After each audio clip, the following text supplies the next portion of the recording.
السلام علیکم ورحمۃ اللہ وبرکاتہ۔ سبل السلام چینل کی طرف سے تمام ناظرین اور ناظرات، سامعین اور سامعات کو خوش آمدید۔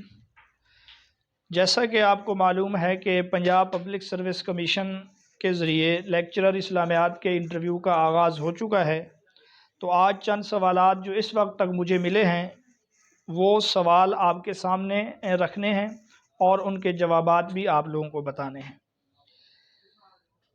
چنانچہ آج ایک سوال یہ پوچھا گیا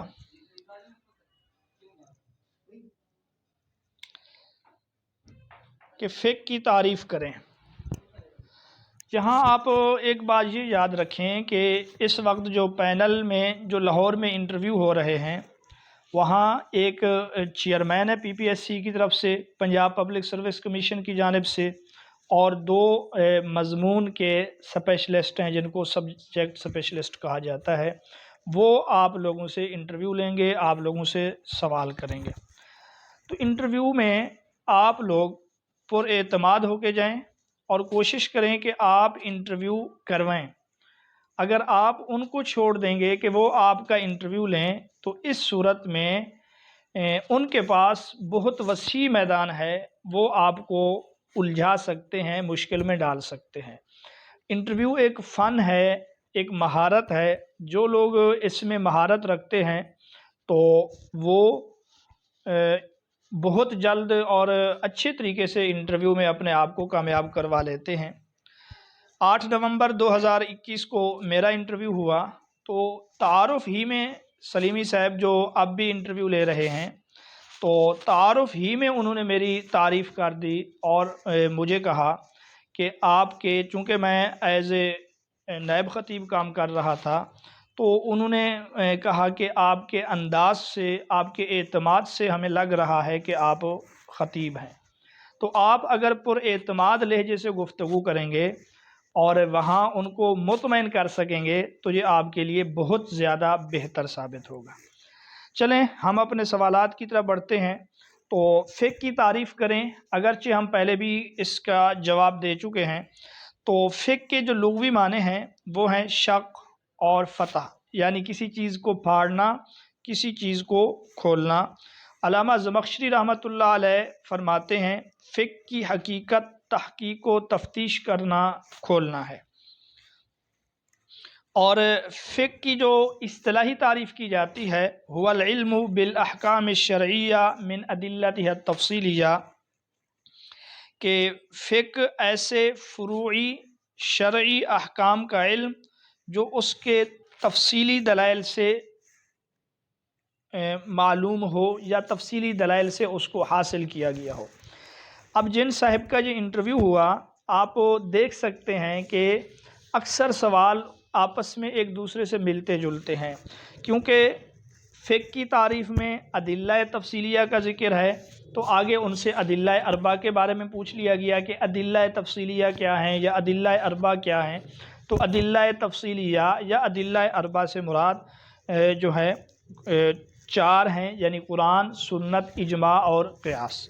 اسی طرح جو ہم تعریف میں پڑھ آئے ہیں کہ فروعی احکام، تو فروعی احکام سے مراد یہ ہے ایسے احکام جن کا تعلق عمل سے ہو، جن کا تعلق اعتقاد سے نہ ہو، وہ احکام جن کا تعلق عقیدے کے ساتھ ہو تو ان کو کہا جاتا ہے کہ وہ احکام اصلی ہیں۔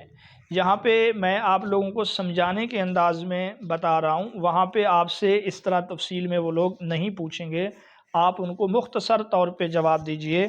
اگر آپ کو فقہ کی تعریف عربی زبان میں یاد ہو تو یہ بہت ہی بہتر ہے کہ هو العلم بالاحکام الشرعیہ من ادلتها التفصیلیہ۔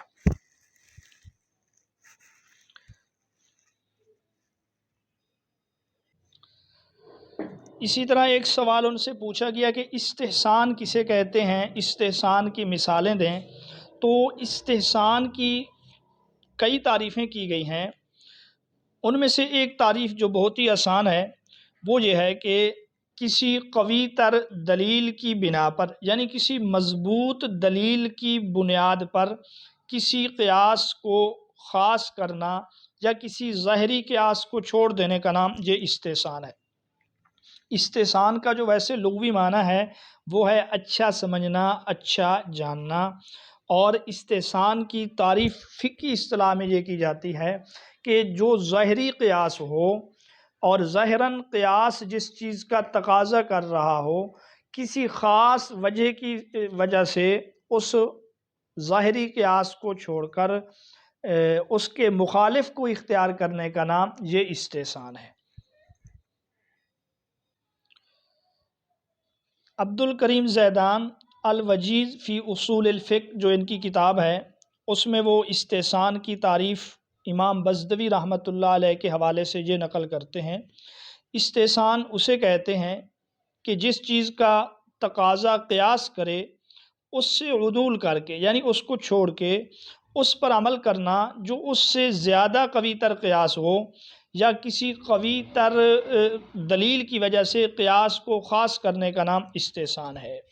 آگے بھائی سے استحسان کے متعلق سوالات بھی ہوئے، تو اس مثالیں کہ استحسان کی کوئی مثالیں دیں، تو استحسان کی بہت مثالیں ہیں۔ مثلا ایک ہے اجماع کی وجہ سے استحسان کرنا، اجماع کی وجہ سے استحسان کرنا۔ اس کی مثال جو ہے جیسے آرڈر پر کسی چیز کو تیار کروانا۔ اب قیاس کا تقاضا یہ ہے کہ یہ معاملہ جائز نہ ہو، کیونکہ آرڈر پر آپ جس چیز کو بنوائیں گے، تیار کروائیں گے، وہ چیز اس وقت تک موجود نہیں ہے، معدوم ہے، اور شریعت یہ کہتی ہے، قیاس کا تقاضا یہ ہے کہ جو چیز معدوم ہو، اس وقت موجود نہ ہو، وہاں پہ آپ خرید و فروخت اس چیز کی نہیں کر سکتے۔ لیکن شروع سے لے کر آج تک امت کا اجماع ہے کہ وہ آرڈر پر چیزیں تیار کرواتے ہیں، اس وجہ سے اس کو استحساناً ہم جائز قرار دیتے ہیں، اور اس کا نام رکھیں گے استحسان بالاجماع۔ استحسان بالضرورہ، یہ بھی استحسان کی ایک قسم ہے کہ ضرورت کی وجہ سے استحسان۔ اس کی مثال عام طور پہ فقہا یہ دیتے ہیں کہ پیشاب کے جو باریک باریک قطرے ہیں جن سے عام طور پہ بچنا ممکن نہیں ہے، تو اگر وہ قطرے کپڑوں کو لگ جائیں تو کپڑے ضرورتاً پاک ہیں، حالانکہ قیاس کا تقاضا یہاں پہ یہ ہے کہ یہ کپڑے پاک نہ ہوں۔ اور اس کی ایک مثال ہے دوسری کہ جیسے کنویں میں کوئی چیز گر جائے اور شریعت کہتی ہے کہ خاص مقدار میں اس سے پانی نکالو، تو وہ پانی نکالنے کے بعد کنواں پاک ہو جاتا ہے، اس کی دیواریں بھی پاک ہو جاتی ہیں، جس رسی کے ذریعے آپ نے پانی نکالا وہ بھی پاک، اور جس ڈول کے ذریعے آپ پانی نکال رہے ہیں وہ بھی خود بخود یہ چیزیں پاک ہو جاتی ہیں۔ تو یہ استحسان بالضرورت کی مثال ہے۔ اور اسی طرح استحسان کی ایک قسم ہے استحسان بالنص، یعنی نص کی وجہ سے استحسان کرنا۔ اس کی فقہا مثال یہ دیتے ہیں جیسے بیع سلم ہے، یہ بھی یہاں پہ بھی ایک معدوم چیز کی بیع ہوتی ہے، عقل اور قیاس کا تقاضا یہ ہے کہ یہ بیع جائز نہ ہو، لیکن شریعت میں ایسی بیع جائز ہے نص کی وجہ سے، کیونکہ حدیث پاک میں اس کی جواز جو ہے نا وہ موجود ہے۔ تو یہ سوال کچھ فقہ میں سے تھے۔ اسی طرح ناسخ و منسوخ کا جو سوال ہے، اس کا تعلق فقہ سے بھی ہے، اس کا تعلق حدیث سے بھی ہے، اس کا تعلق قرآن سے بھی ہے، اور ناسخ اور منسوخ کے حوالے سے مثال جو ان سے پوچھی گئی ہے وہ آپ قرآن مجید سے کافی مثالیں دے سکتے ہیں۔